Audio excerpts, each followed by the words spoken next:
La Bible quotidienne. Méditation quotidienne écrite par le pasteur Israël Leito. Fais-moi entendre dès le matin ta bienveillance, car je me confie en toi. Fais-moi connaître le chemin où je dois marcher, car j'élève à toi mon âme. Psaume 143, verset 8.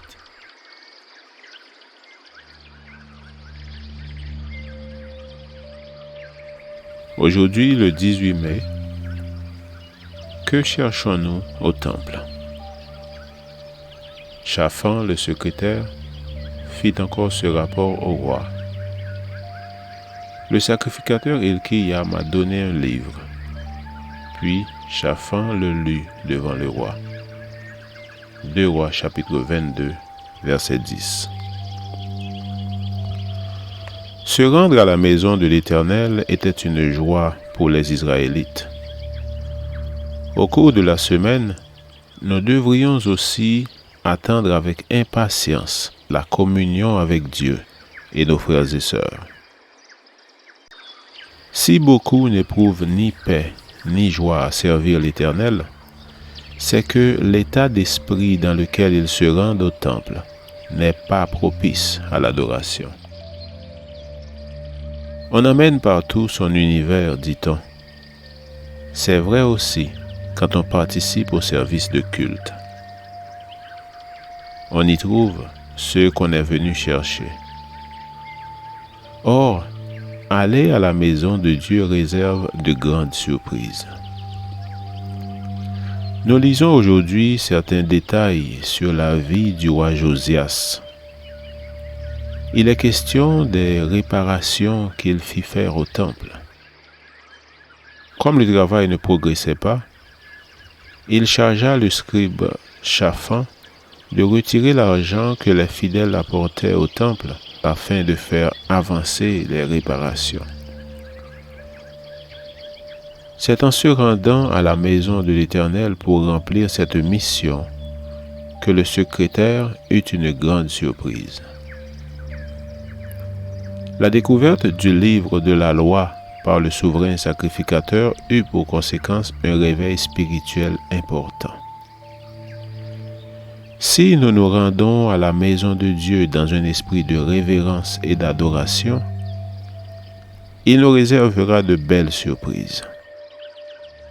Nous devrions être animés d'un esprit d'accueil et non d'un esprit de dispute ou de critique envers les anciens, les diacres ou les autres dirigeants.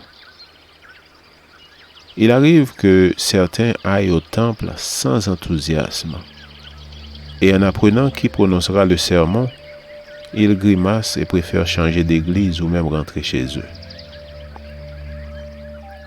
En nous rendant à la maison de Dieu, ayons l'esprit ouvert, le cœur disposé à l'écouter parler et à se laisser surprendre par lui.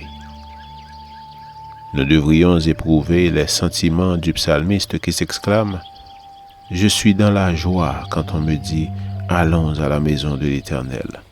Psaume 122, verset 1. Le culte devrait être source de joie et de sérénité pour celui qui y assiste. C'est ainsi que le Seigneur parlera à son cœur et suscitera le réveil espéré.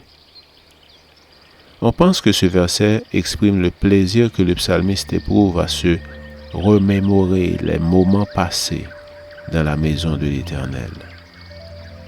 C'est une belle réalité pour celui qui s'y rend dans l'espoir d'écouter la voix divine, de recevoir sa surprise et de communier avec ses frères et sœurs. Il repasse en pensée ces moments bénis dans l'attente de la prochaine rencontre. C'est pourquoi l'apôtre nous recommande « N'abandonnons pas notre assemblée, comme c'est la coutume de quelques-uns, mais exhortons-nous mutuellement, et cela d'autant plus que vous voyez le jour s'approcher. » Hébreux 10, verset 25. Fréquenter la maison de Dieu nous apporte surprise et bonheur, nous prépare à la prochaine réunion et à la vie éternelle avec notre Seigneur. Allons à la maison de Dieu avec plaisir. Amen. Lecture de la Bible pour aujourd'hui dans l'Ancien Testament, 2 Rois chapitres 22 et 23. Et dans le Nouveau Testament, Éphésiens les chapitres 1 et 2. Je vous souhaite de passer une excellente journée avec Jésus.